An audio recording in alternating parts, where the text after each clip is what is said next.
చదువు, ఉద్యోగం, వాణిజ్యం, విహారం ఇలా పలు అవసరాల కోసం విదేశాలకు వెళ్లే వారి సంఖ్య పెరగడం వల్ల రాష్ట్రంలో పాస్పోర్ట్లకు డిమాండ్ పెరిగింది.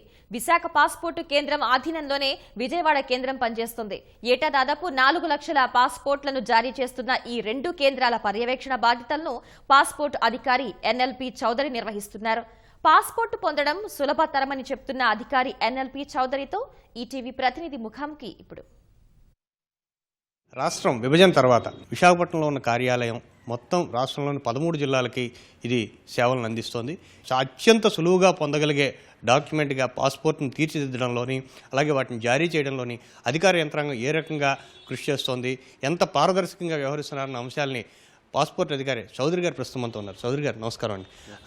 సార్, ఇప్పుడు ఈ పాస్పోర్ట్కి సంబంధించి దీని మీద చాలా అపోహలు ఉన్నాయి. పాస్పోర్ట్ చాలా కష్టం, చాలా వెరిఫికేషన్స్ ఉంటాయి, ఏజెంట్లో ఇందులో ఉంటేనే మనకు అవుతుందన్న ఇవన్నీ వీటి నుంచి ఎటువంటి రిలీఫ్ ఉంది జనాలకి? ఇది ఇన్ఫ్యాక్ట్ బ్యాంక్ అకౌంట్ ఎంత ఈజీగా జనాలు ఓపెన్ చేస్తారో పాస్పోర్ట్ పొందడం కూడా అంత ఈజీ. దీనికోసము ప్రజలు ఏజెంట్ల దగ్గరకు కానీ లేకపోతే ఇంకెవరి మధ్యవర్తుల దగ్గర కానీ వెళ్ళాల్సిన అవసరం లేదు. ఇప్పుడు ఈ మధ్యనే తత్కాల్ స్కీమ్ అని ఒకటి స్కీమ్ పెట్టాము. ఆ స్కీమ్లో ఏంటంటే మామూలుగా ఒక ఆధార్ కార్డు ఇచ్చి దాంతోపాటు ఏవైనా 2 డాక్యుమెంట్లు మేము ఒక 12 రకాల డాక్యుమెంట్లని ఇచ్చాము.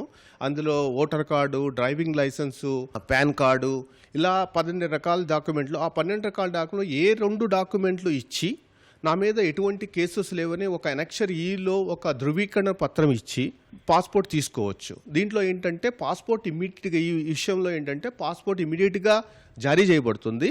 తర్వాత వాళ్ళకి పోలీస్ వెరిఫికేషన్ జరుగుతుంది. అంటే పాస్పోర్ట్ జారీ చేసిన తర్వాత పోలీస్ వాళ్ళు వచ్చేసేసి వాళ్ళు వెరిఫికేషన్ చేసుకుంటారు. వాళ్ళు క్లియర్ రిపోర్ట్ వస్తే వాళ్ళకి ఇంకా ఇబ్బంది ఏం లేదు. సాధారణ సమయంలో పాస్పోర్ట్కి పట్టే సమయం ఏంటి, అలాగే తత్కాల్లో పట్టే సమయం ఎంత, ఇది ఎంత సరళీకృతంగా ప్రజలకు అందుబాటులో ఉంది? మామూలుగా అయితే 10-12 రోజుల్లో మేము పాస్పోర్ట్లు ఇచ్చేసేవాళ్ళము పోలీస్ వెరిఫికేషన్ జరిగిన తర్వాత కూడా. ఇప్పుడు అది depends on the individual police station పరిధిలో వాళ్ళు ఎంత ఫాస్ట్గా చేస్తున్నారు అనే దాని మీద డిపెండెంట్ ఉంది.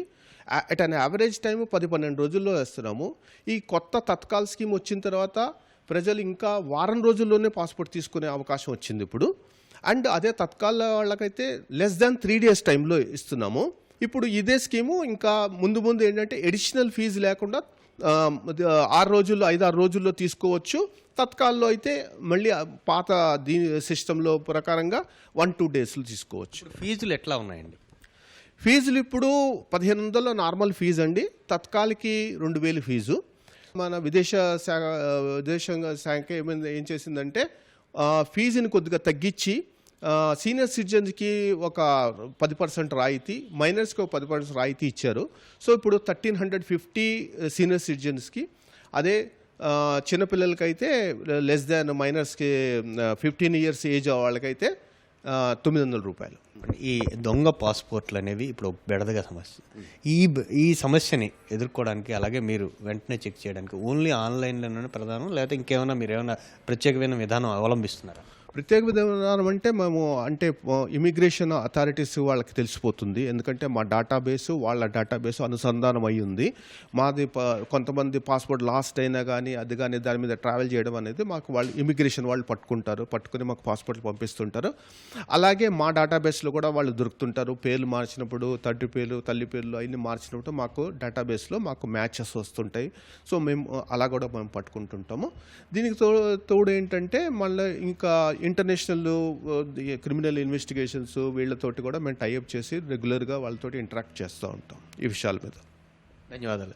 ఇది పాస్పోర్ట్లకు సంబంధించి జారీ అలాగే వాటిని పొందాల్సిన ప్రక్రియ చాలా సులభతరం. పాస్పోర్ట్లు ఎక్స్పైరీ డేట్కి చాలా అడ్వాన్స్గానే దాదాపు 2 సంవత్సరాల నుంచి ముందు నుంచే కూడా దాని రెన్యువల్కి అవకాశం కల్పిస్తున్నామని సేమో చౌదరి గారు చెప్తున్నారు. ఇంకా సేవా కేంద్రాలను కూడా పెంచుతున్నామని సేమో ఆయన చెప్పడం జరుగుతుంది. కెమెరామెన్ సి శ్రీనివాస్తో కూర్మరాజు, ఈటీవీ న్యూస్, విశాఖపట్నం.